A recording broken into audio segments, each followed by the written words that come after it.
সম্মানীয় ভিউয়ার্স, আশা করি সকলেই ভালো আছেন আলহামদুলিল্লাহ। আজকের মূল্যবান আলোচ্য বিষয়টি হচ্ছে কুল্লু আমালি, প্রত্যেক আমল, এই উম্মতি মুহাম্মাদের প্রত্যেকটি আমল কতই মূল্যবান, কেমন মূল্যবান। এই উম্মতি মুহাম্মাদিকে আল্লাহ রাব্বুল আলামিন শ্রেষ্ঠত্বর ঘোষণা দিয়েছেন।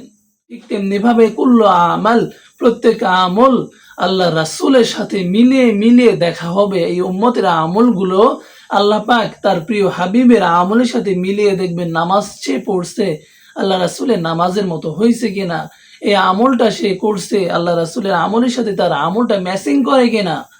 সে তো দান করছে, তার দানের মধ্যে রিয়া অহংকার ভাব আছে না আল্লাহ রাসূলের মতো তার নিখুঁত দান রয়েছে।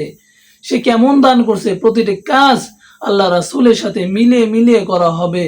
এই জন্যই যে আল্লাহ রাসূলের দেখানো পথ অনুসরণ করা।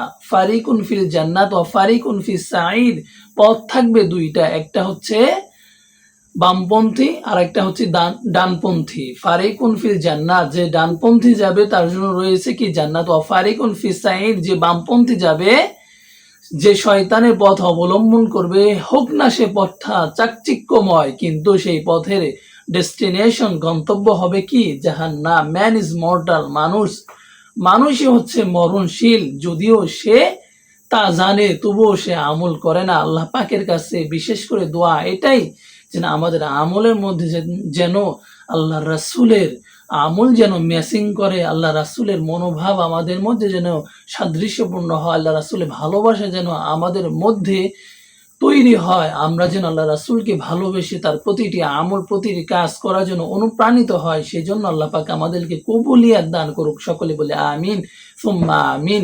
ওয়া আখিরু দাওয়ানা আনিল হামদুলিল্লাহি রাব্বিল আলামিন।